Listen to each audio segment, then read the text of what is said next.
From KGW News, this is Straight Talk with Laurel Porter. Hello and welcome to Straight Talk. I'm Laurel Porter. We have a big race to watch in the May primary coming up in Multnomah County. The race for district attorney is a heated one and could be pivotal for the county. Current district attorney Mike Schmidt is being challenged by someone from his own office, senior deputy prosecutor Nathan Vasquez. Voters elected Schmidt in May of 2020. Running on a platform of criminal justice reform and promising to be a progressive prosecutor, Schmidt won outright in the primary with a whopping 77% of the vote. He took office as the pandemic was taking off, and so were the Portland protests. He has since been blamed for a rise in crime, open drug use on the streets, and a drop in prosecutions, something he denies, and you can watch my interview with DA Schmidt on the KGW YouTube channel. His challenger, Nathan Vasquez, has promised to beef up enforcement of low-level crimes, make Portland streets safer, and rebuild the partnership with law enforcement. Vasquez is a career prosecutor and has worked in the DA's office since he graduated from Lewis and Clark Law School in 2001. And he's handled thousands of cases, from misdemeanor trespass to aggravated homicide. In this episode of Straight Talk, Vasquez joins us to make his case to voters why they should elect him as the next Multnomah County District Attorney. Welcome to my guest, Multnomah County Senior Deputy Prosecutor Nathan Vasquez. Welcome to Straight Talk. It's such a pleasure to have you here. Well, thank you, Laurel. It's a pleasure to be here. I really appreciate the opportunity to speak with you. Well, let's get to know you just a little bit better and let our viewers know what it is that you do in the DA's office now. What is your role? Yeah, I've been with the DA's office since 2000, actually. I started as an intern, and for the past now 24 years, I've worked in just about every kind of capacity you can imagine. But currently, I run our Strategic Prosecution and Services Unit, and we focus on what we call high-volume offenders and individuals. And so with that, I take on some of the most complex cases in our community, and in addition to that, I have a full case of homicides, and I work on those, quite a bit. What is the biggest case that you've handled? That's tough to say, because like I said, probably for over a decade now I've been handling homicides. Certainly I did the Normandale Park case, in which that was a mass shooting case that I prosecuted. This past year alone, I handled 2 murder in the first degree trials. One was a double homicide where the victim that I responded to was Nicole Griffin, and was a very sad and tragic case. And I then, right after that, on the heels of that, I handled a triple homicide that happened over on 122nd. So it's been a busy time, and like I've said, it's hard for me to pin down because I've handled so many different, wide range of really complex cases. You are running against your boss in this race. Yeah. What is your biggest criticism of Mike Schmidt as district attorney? Well, if we talk about the biggest, it is about failed policies and failed leadership. He has been, a huge proponent of Measure 110, and I think that really kind of is the cornerstone of his policies, and it's been a huge, tragic failure for our community. And when we look at that, we can also kind of come from there and see how his leadership has failed within our office as well, as we've seen lots of prosecutors leave. And we've seen really 3 different gender discrimination claims, and it makes for a very difficult working environment. And furthermore, it's just a situation where our community has become less safe under Mike Schmidt. How would you compare your experience to Schmidt's experience? Yeah, my experience is really from an absolute ground-up perspective. Having started as an intern and then worked for 24 years, I've had an opportunity to work in all facets of the district attorney's office, and really that has brought me out throughout the community. Whether it's building community coalitions out in Rockwood or in North Portland, I've really had an opportunity to do it all. And the most poignant difference is that I've handled those very serious, complex cases where it's really ingrained in me that I value victims and this community first. And on the other side, quite frankly, Schmidt has just never done that work. He's never handled a homicide case. He's never done a robbery trial. He's never done a rape trial or any really serious felony case. And it shows in what we're seeing out in our community today. You and others have criticized the DA for not prosecuting enough. What do you base that on? Well, I mean, it's 20 years of experience and seeing what we have done in the past, what's worked and what hasn't, and certainly seeing what hasn't been working currently. And, prior to Schmidt taking office, we were prosecuting anywhere from 20,000 down to, I'd say, a low of about 12,000 cases. But under Mike Schmidt, and, he was very clear when he took office. He wanted to reduce prosecutions.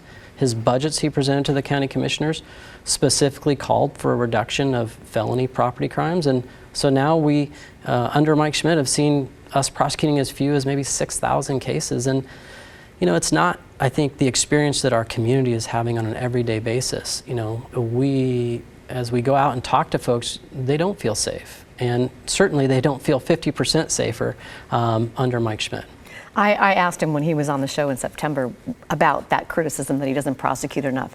And he disagreed with that and said that there's a lot of misinformation out there, and it started when he took office. So let's listen to what he said in September, and I'll get your response. I mean, Donald Trump was talking about me in speeches, and that messaging, I think, broke through that, that means we're not prosecuting anything. Not true. Our prosecution rates in our office are now higher than what my predecessors were. So we're doing the work. There's just misinformation out there. So you think you're prosecuting enough? Oh, I do. And I think what a lot of folks maybe don't understand, and it's a system, it's a complex system.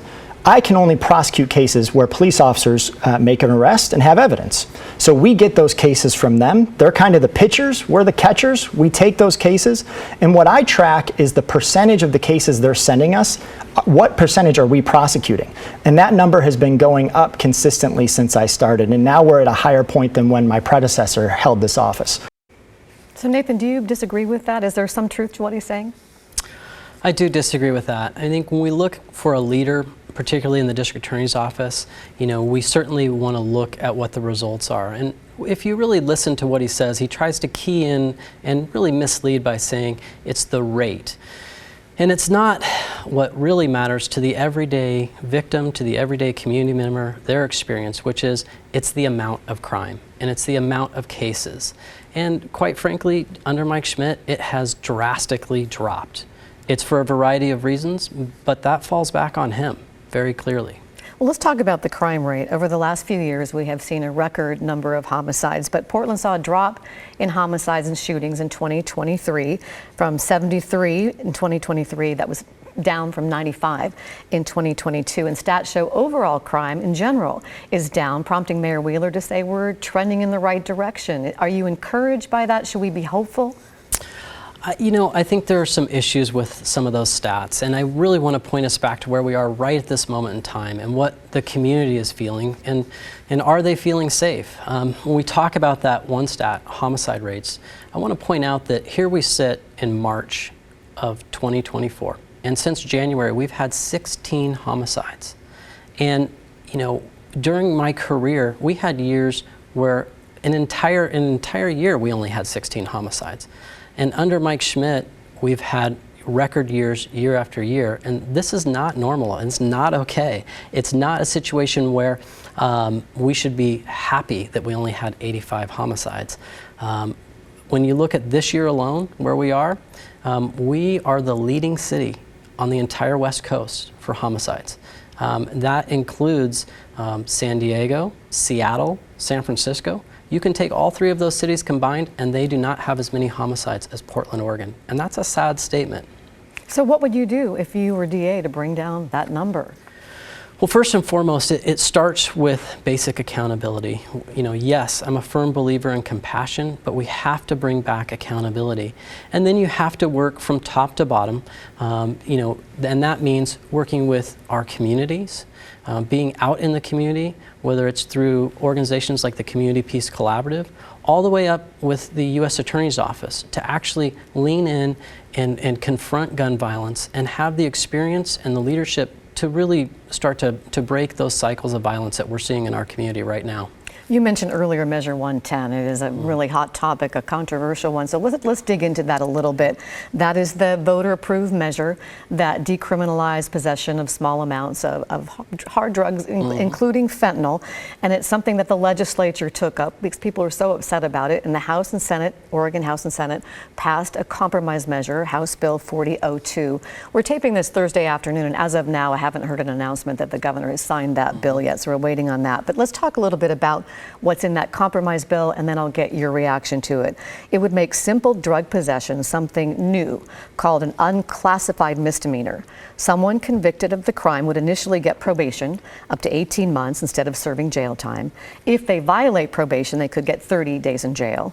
And for a more serious violation, the court could revoke their probation, and the person could get a 6-month jail sentence. And a person could get early release to attend either inpatient or outpatient treatment. And then there's this key piece of the bill that is optional for county prosecutors and law enforcement agencies to adopt. Drug possession would be handled outside the courts, and instead the offender would go into a deflection program and be referred to treatment. As a potential future district attorney, do you support this compromise measure? Does it go far enough? Well, let me start and say that, Measure 110 was the failed experiment of Mike Schmidt. This was something that he really pushed hard on, and he wanted to see brought forward to Oregonians. And he took a lot of money from outside special interests to really see that come into our community, and it has not served us well. It has failed us in many ways, and it's failed the everyday person struggling with addiction. Throughout this, I have said that it doesn't serve our community, and what I've been very clear about is that we need to be engaged with the everyday person that's struggling with addiction, and engaged with our community.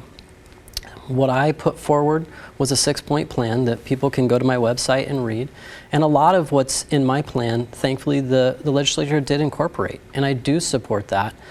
I am certainly calling for and asking for more support for our community and for those struggling for addiction. In particular, right now we don't have a sobering center. It's something that we desperately need. I've been advocating for it. I think we're working on that. We may have one soon.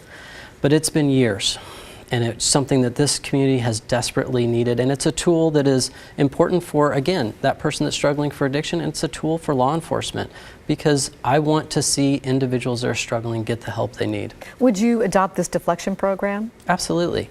As part of my plan, it is a strong emphasis on how do we connect people with treatment, how do we get people engaged in treatment, and really how do we put the support network around them so that they're successful ultimately. And that's been what I've pushed for from day one. And unlike that failed experiment of Measure 110, I'm someone that believes you have to engage. You have to really, dig in with individuals that are struggling if we want to see something better for our community as a whole. There were a lot of groups who opposed this compromise measure, and they protested in Salem. They say that the law will disproportionately impact people of color. If you're DA, what would you do to make sure that doesn't happen?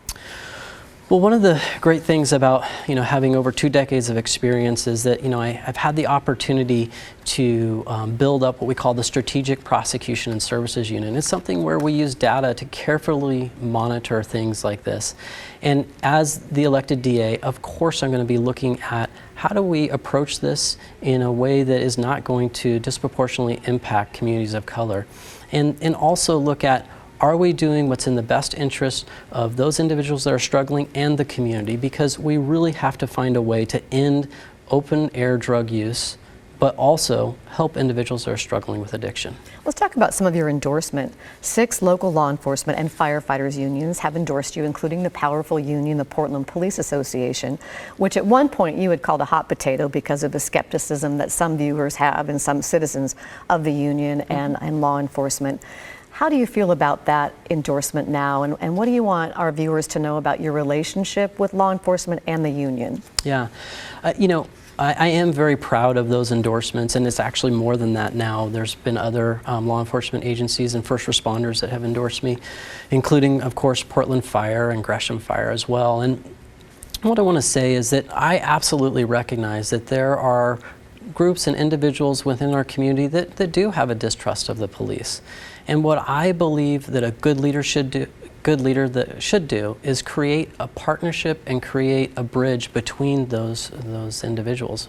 Under Schmidt, quite frankly, he tried to pick sides, and he broke the partnership with law enforcement, and it created this huge gap, and it really pushed us backwards. I'm looking to move us forward and to build that bridge between various groups within our community and our first responders so that we can all move forward into a community where we feel safer. When you look at the support that DA Schmidt had in 2020, he won with 77% of the vote, as I mentioned, it would indicate a lot of people did support and probably some still do support criminal justice reform. What is your philosophy if you're elected DA when it comes to criminal justice reform? I've always been a huge proponent of being both compassionate but also having accountability. And when we talk about being progressive and reform, the way that we can do that is we can always look for good, clear pathways to avoid prison when we can, and look at how do we give people the life skills, the treatment, whether it's mental health or drug addiction services, to really put them in a place where hopefully they'll be out of the system, because that's what we really all want. Is we want to see a healthy community where even those individuals that have committed crimes, we need to hold them accountable, but we also need to look at how in the long term can we get them to a place where they're going to be productive and healthy in society? And absolutely, reform of the system is a cornerstone of what I believe in and what I've worked for, particularly in the last 5 years. Would you support and continue the new treatment court called the STEP court that Schmidt says has reduced recidivism, the number of people that go back to prison, to 10% for those who go through that program? That's the STEP court. I would support the STEP court. I would make some very specific changes because there are some very violent crimes that are put into that court that I don't think are appropriate. But as a whole, yes, I absolutely support that. And really, kind of throughout the process, what I've said is I really support bringing back our community court system and our drug courts, because really, when you want to talk about progressive reforms and progressive ways, those are where you have the greatest opportunity to be both compassionate and hold people accountable. And sadly, under Schmidt, those went away. And there's really been little to no efforts to bring those back. And those can be a cornerstone to how we get back to that safe and healthy community. So you want to bring back the community court system. How about the Justice Integrity Unit that works on getting old convictions right? Will you continue that? Again, there are some very particular areas that are going to need to be looked at very carefully. Yes, absolutely, with expungements, I support that because I want people who have paid their debt to society to get back to where they can be healthy, productive members of our community.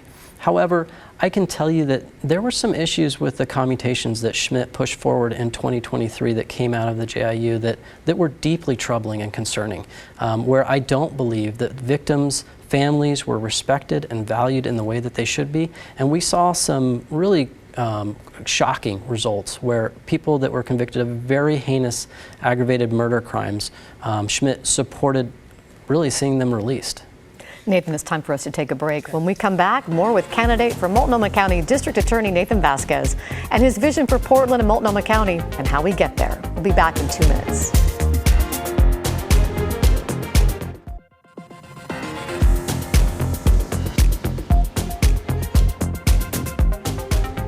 Welcome back to Straight Talk. I'm Laurel Porter. We're talking with candidate for Multnomah County District Attorney Nathan Vasquez.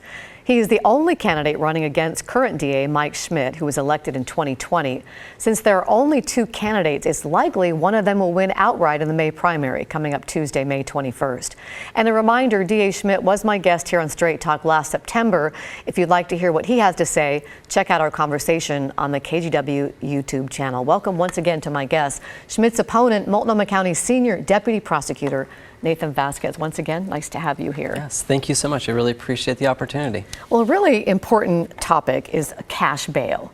Senate Bill 48 was passed in 2021. It was supported by DA Schmidt and eliminated mandatory cash bail levels for certain crimes. And in supporting that, Schmidt said how much money a person has should not dictate whether or not they're released. Instead, the law now requires individual assessments conducted by pretrial release officers when making decisions about bail. Now, you did not support that change. Why not? Well, I think the overall concept, it is correct. It is the way that that Schmidt put it together and brought this to us that has been a complete failure. What happened was you had someone who, quite frankly, lacks the experience of working through cases and really being able to evaluate, what is necessary to really help and protect victims in the community. And so what we've seen, sadly, is a revolving door in the front of the jail, where we have people that are arrested, 8, 9 times. And just about a week ago, I had to deal with a case in which a drug dealer was on his 9th arrest with a gun downtown dealing fentanyl. And that can't be normal, and that can't be acceptable. And it is a situation where, I stepped in, I worked with the U.S. Attorney's Office to make sure that individual was held, because really this community deserves to be safe. And that is just one example of many where we're seeing this occur over and over from a broken system that Mike Schmidt put together without really the experience necessary to know how to deliver it. Would you advocate for a change in that cash bail system in the next legislative session? Absolutely, and I am really saddened that he didn't advocate for a change in this one that we're in right now, because these are real issues that real victims are dealing with as we speak, and it needs to be adjusted in a way that the courts can actually take into account that when someone commits a crime, and I know this sounds very basic, but sadly Schmidt missed this, that when someone commits a crime while they're on release for another crime, that the court should be able to take that into account and should be holding people in custody when they're out of control and they're repeatedly victimizing the community and the victims in our community. Let's talk a little bit more about you personally. You were a Republican up until 2017, and then you switched your affiliation to independent. Why? Yeah, for most all of my adult life, I have been a career prosecutor, and it's something that I have worked so hard at and really have taken a lot of pride in. But then, 2016 came along and the rise of Donald Trump, and quite frankly, I was disgusted by that. And I was disgusted by what he stood for, the things he said and did. And it caused me to really step back and say, do I want to be associated at all with that? And I reflected on my personal values, and particularly with the Republican Party, I saw some massive differences that it really no longer reflected who I saw myself as. And so I chose specifically to be an independent. And then for me, that was really important as a career prosecutor to be independent, because in my role and in my life, I believe that I'm doing my best job when I am applying the facts to the law in a very even-handed way. And it's something that, I'm proud to say I have many examples of that, particularly when it comes to cases with political violence. This is an area where I have really taken on some very complex cases. I've prosecuted Proud Boys when they've come and terrorized the citizens in our community successfully. And on the other side of the coin, when Antifa extremists have come and, terrorized our community, lit fires, smashed out the windows to the Oregon Historical Society, I went to great lengths to prosecute those individuals and to make sure that they were held accountable as well. Because I'm a firm believer that we need to take the politics out of this job and really get back to the business of doing prosecution. Put you on the spot. How do you think you'll vote in this presidential election? I certainly won't be voting for Donald Trump. I'll be voting for Joe Biden. So let me ask you about your vision for Portland. We have about a minute and a half left total. In a nutshell, what is your vision for Multnomah County and Portland? I am someone that loves and is deeply committed to our community and to Multnomah County. I've dedicated my career to this community. I raised my children here. I live in Southwest Portland. And what I see is that in the past few years, we've become less safe under Mike Schmidt. And what I want to do is clearly see an end to the open-air drug use, reduce the wildly out-of-control violent crime that we're dealing with on a day-in, day-out basis. And I want to overall kind of end the disorder and chaos that we're seeing in our streets. And that comes from the gun violence all the way down to the unchecked graffiti. And I know and I believe that can occur. And this is a situation where I see a lot of opportunity and a lot of hope.